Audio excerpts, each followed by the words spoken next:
I've had a look at what they're available for in Europe. If we were buying it, we would pay £8,000. Ricky! Got a good deal for you here, brother. I think on consignment, as a minimum, we could return 35,000. If you hit £1 million, he says, I'll get you a nice pressie. So that year, I went in for leather and I put 1,060,000 out. So he come back with that. Fantastic. If we were buying it, we'd pay Full set. Come on then. If you wanted us to sell it for you, I could look to return 1,800. 9,250? Look, it ain't dear, but... Put it out in a Rolex parts trade group, and the cheapest one I was offered was 1,400 quid.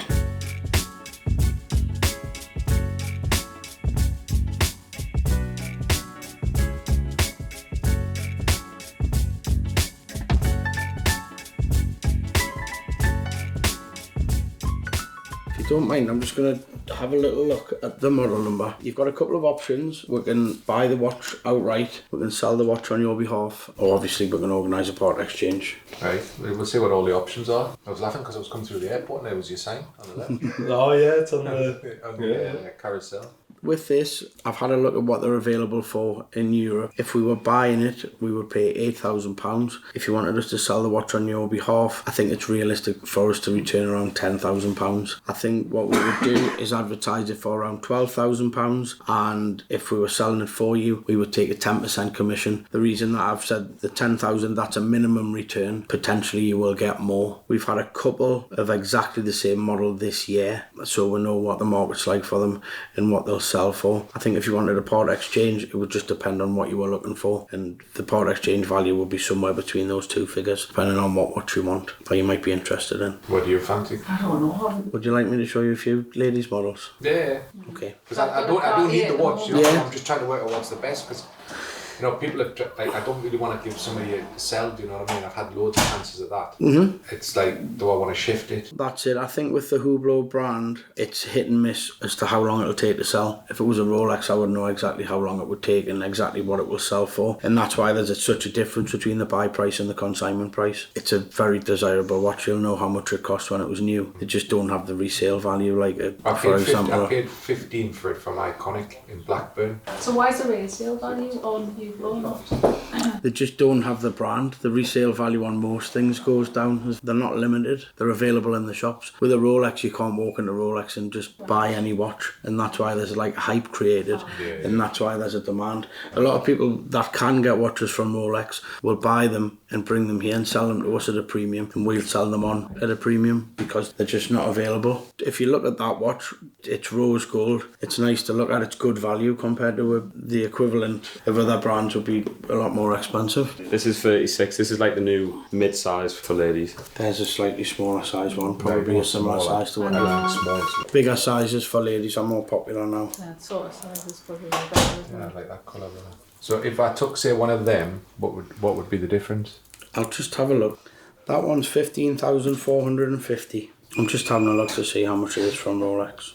That's one of the newest styles as well. Yeah, that watch, though. that's a new dial as well. If you look at that one, in comparison, that has like a flat colour. That one has like a motif dial with, it's got like texture in it. That watch, for example, because it's got diamonds on the dial, it's probably £2,000 more than if it was just the plain dial. Yeah. You can get like every variation, so you can get them rose gold, yellow gold, steel, and then you can get it with diamonds on the number pointers. You can get diamonds on the outside. There's like every combination you can imagine, but they're just not available from Rolex. So what did you say to take it off my hands? £8,000 we would buy it for. If you allow us to sell it, we could return 10. Can you get any more than 8.5? I can buy them for that sort of price. It's in very good condition. Have you wore it much?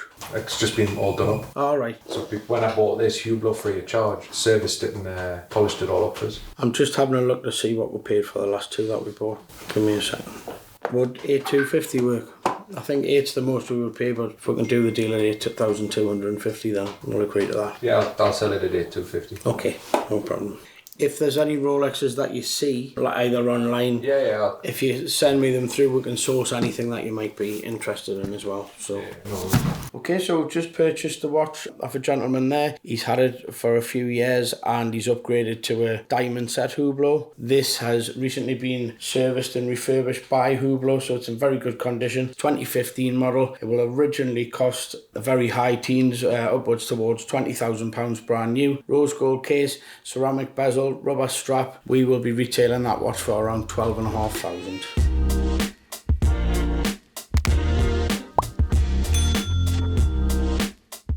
Good morning, good afternoon even, Harry. Monday afternoon, I had to really think there, here at Watchtrader Co in Jesmond, Newcastle upon Tyne. On the last YouTube, we were talking about old watches and restoration, and I'd said how when you sent a bracelet or a watch to Rolex, that is how they used to come back. You would get a little plastic end piece. You used to get a little tin with either a bezel in or with the parts in. That's what it used to look like. Or even it used to come in a little packet. Now this bracelet here is off a GMT. It was one of the last watches my father purchased, and he bought it on a Oyster, and he bought a Jubilee as well. Back in the day when you could buy bracelets, when you didn't have to send a bracelet in. Some other bits: blue kit dial for a customer, a bezel that's been replaced, a diamond bezel on a 36 mil. Lady caught the bezel and it cracked. They can be repaired, but the chances of the bezel fitting correctly and it being waterproof are very, very slim. So unfortunately, that is now scrap. So some watches here. Two really good friends of mine that keep me in watch business, because twin brothers, both broken watches at the same time. A very unusual Daniel JeanRichard and a really, really cool Franck Muller. We've had a new glass in this one. Tiled floors and watch glasses do not like each other. Keep them away from the kids. Probably one of the trendiest, in vogue, most desirable watches for a Premiership footballer, and it filtered its ways down sort of 20 years ago. All of the footballers went for them because at the time they were footballer money. All the classic attributes, but with a bit of funk in it. That is a classic tonneau shaped wristwatch, so the glass is beveled more than one way, so very expensive to replace. Sold a green glass Milgauss to a really good customer of ours, a doctor, and it had the tiniest little mark on the edge of the glass, but we said didn't notice it, it'll be replaced. £470 for a glass. Very expensive, but another satisfied customer. But that's because it's the only green glass watch in the Rolex lineup. Yeah.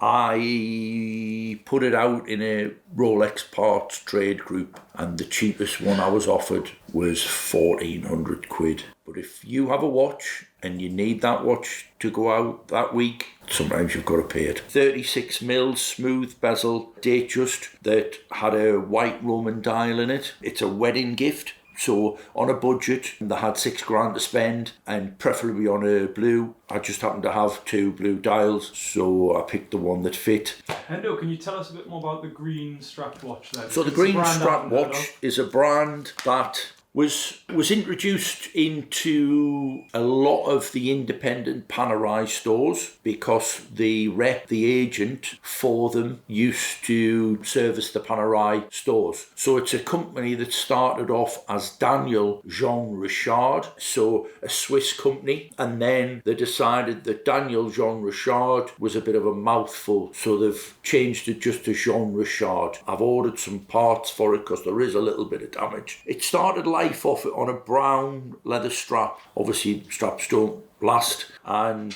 as a holiday watch he's decided to put the green rubber on. It's got blued hands. I might have gone for blue or baby blue, but I think the green looks pretty good. Green's trendy at the moment. This watch, when it was released, was about £2,500. I think this watch originally came to me at around £1,500, and I sold it for a modest profit. I think the last sale price on this was £1,200. It's a £1,200 watch today. I'm looking for a one with a green dial, and they do it in a brushed finish. So for anybody that wants to sell of one of these, feel free to get in touch. I'm your man for it.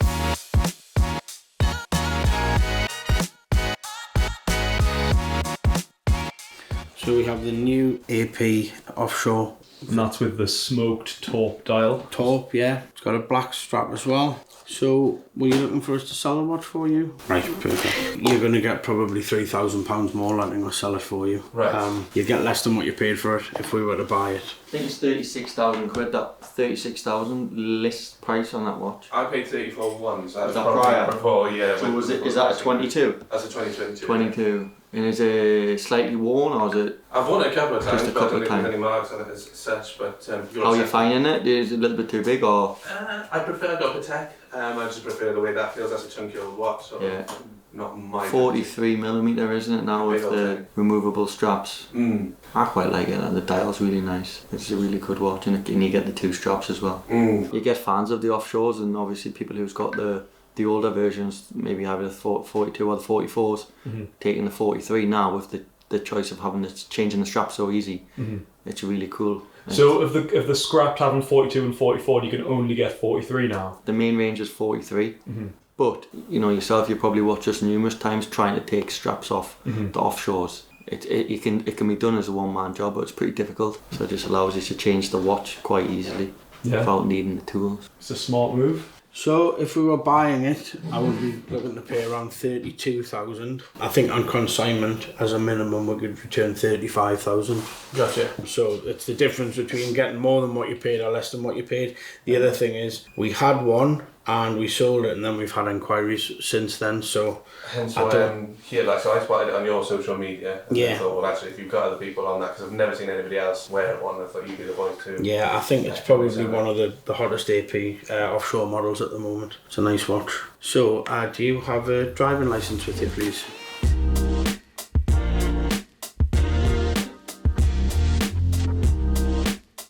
Can you remember how much you paid for it? It was just over 3,000. So the watch itself, John, it looks like is it a J12? J12, Chanel I think so. J12 ceramic full set, spare links, 2017, so quite a recent one. Do they come in different sizes as well? Yes, Yeah. they do. Right. Different size faces. I'm just looking on Chrono to see what they're available for, and this is in Europe. So the cheapest one there is £2,200. Is that the black one? Yeah, They come in black, don't they? that's the cheapest white one, 2,300. Yeah. This website has, like, if you're selling through the platform, it has around a 5% fee. Right. So with that in mind, you have two options. I can buy this outright, or we can sell it on your behalf. I think selling it on your behalf, you're going to get probably £300 more. If we were buying it, we'd pay 1,500. If you wanted us to sell it for you, I could look to return 1,800. Got to go for that, haven't Well, yeah, they? makes You sense. still get commission out of that sort of thing? Yeah, we look to put our costs on top of that, so that's what you will get. So I'll get what? You get About? 1,800. Right, we'll go for that, mate. Okay. Well, how about it? We'll buy it 2.5 off years, you at sorry. any time. So, I know what you mean. Even if there's a time scale you have in mind where you want No, the there isn't. money for I think it's just time to move it on. Do you have a driving licence with you, please? I've got my passport. Yeah, that's fine.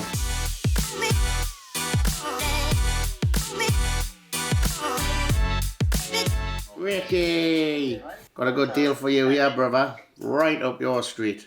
What's that, 4 grand? Was it 44 mil? 44 mil. Just been serviced at Hublot. 2015, like brand new. Full set. Yeah. Come on then. Sitting down. 9250? Look, it ain't dear, but it's... It's like brand new. I mean, it's never been worn since the service. In a nutshell, because you're sitting down, do you want it for 9 grand? It's only because I've got 3. Yeah, I tell you what I do. Oh, don't start. Just, no, I will have it. When would I have it? Where is it? It's up there anyway, you are. You can have it tomorrow. Pay me on Monday. I won't pay you on Monday. Oh dear, better slip back down. Yeah, I'll pay you in a week. Brand new. Brand new, 8 years old, yeah? 215. Brand new. No, but it's never been worn since Hublot serviced it. That board not so careful. Brand new, bro. Should I send it? If you want to send it, I'll pay you in a week. Pays on Wednesday. That's the week today. I'll pay you in a week. Done, my friend. Yours. Thank you. Send me the address. Thanks, mate. Speak to you in a bit. The point of keeping things, we've got 3 of them.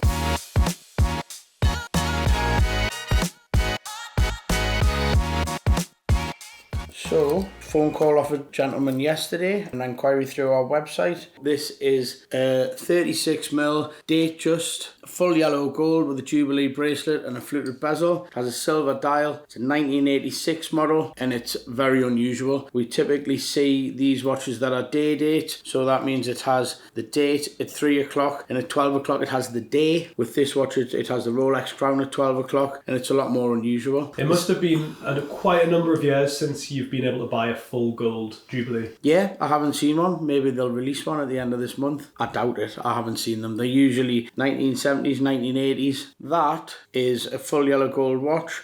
I think it's timeless. I think if it had a more modern dial in it, it could be a watch that would still fit in. It wouldn't look old-fashioned like a lot of brands. I find if you look at the watches from the 80s, you really don't see many, especially younger people wearing them. That's in particularly good condition. The bracelet is, bear in mind it's a Jubilee, so if you can see through the links, it has a lot more scope for movement. I think it's in very good condition. The case is sharp, the fluted bezel is fresh, and with a light refurb, it will be like the day it was bought. Obviously the stretch in the bracelet, once it's on your wrist, doesn't make any difference. Fits me perfectly. Nice watch, and it comes with absolutely everything. So it has swing tags, it has the booklets with the calendars, it has the original papers, it has a leather bound Rolex notepad, and it has the wooden Rolex box, and it's all in immaculate condition. Just bear with me, I'm just going to check the serial numbers and everything like that. I'm surprised that they're hidden like that, where you've got to take the strap off to get... In the new ones, they're not. They have them inside the glass on the around the dial, but with the older ones, they did. So on that paperwork of that era, John, the serial number is that actually stamped into the paper? You can probably see the light through it there. So there it is. Yeah, so it's punched the through. model number is on a gold sticker that's on there, and that corresponds with the model number, which with this watch is a 16018. 12 o'clock it has the model number, at 6 o'clock it has the serial number. So it's good to have all of these. The watch is worth less without them. And is this watch purchased in the UK? Or? Yeah, it was purchased at Northern Goldsmiths. That's right, and I would imagine that was the one in bottom of Northumberland Street. It was, Very rare you see them with the Jubilee bracelet, and I just think it's a very classy watch. When I got it, I used to go to work and I used to put it in my drawer, and then after a couple of years doing that, I never wore it, and I give it to my son, and he gives it back because he says, I can't afford the insurance on my house insurance. So he gives it back, and it's just been lying upstairs, and I just say, it's stupid this, I may as well give the kids some money. Okay, so have you got with you driving licence and bank details, please? It's the same age as me, 37 years of age, so it's entitled to have a few knocks on it. So did somebody buy you it as a gift then? Yeah. I used to run an engineering factory, and we used to put about 800,000 a year out in them days, and we're getting quite a lot of good work in. I was just saying to the guy that owned it, I said, I'd love to hit £1 million. He says, if you hit £1 million, he says, I'll get you a nice present. I says, right. And he says, so that year I went heading for leather, and I put $1,060,000 out. So he come back with that. Fantastic, good story. So how much you paying for that? $7,500. It's going to probably cost me about £400 or £500 because the back, obviously, it's relevant to you and it's a lovely story, but the back needs filled and then smoothed in. So what kind of business was it that you used to work in? Subcontract engineering on the Team Valley. It was quite a big. There's about 125 people there. Right, my dad used to be an engineer on the Team Valley. Did he? He used to work for a company called Exact Engineering. Right. Probably I was a director there. Are you really? What they call him? Jeff McShane. He's 70 now. Well, I'm 80. So, and I've been left 25 years. He was probably there 10 years ago. John Myhill would have been his boss. Right, small world. I was offered, one or two people offered 8,500, 9,000. I got one offer, but I wanted you to send it off they'll send somebody in to pick it up, and I says, well, I'll bring it down to London. I would have went down on a train. I says, just tell us where your shop is. This went on for, that wasn't for, we don't operate like that. And I says, well, I'm just sending the watch away, man. And then I never thought of looking for people around Newcastle area. Well, the thing is, you see, if you let me sell the watch for you, we would have done the work and then sold it, and then we could have paid you a bit more. Yeah. But what they do is they get your watch, and then once they've got it, they'll say, we need to knock £600 off for a service and a polish. There's a little scratch on the glass. There's something wrong here. And before you know it, they could knock £2,000 off the thing. So I realise that once they've got it, it's, you know, and that's why I'd rather come into a shop like this. I know I'm getting less, but at the end of the day, it is what it is. I like making a bid to somebody, and as long as it's as described, being fair when they come in. It's not something I like doing, sitting and knocking, especially when it's somebody's pride and joy. You've obviously had that a lot of years. I think it works both ways. I think if we're fair, people will come back. Right. Okay. Thanks very much. Nice to meet you.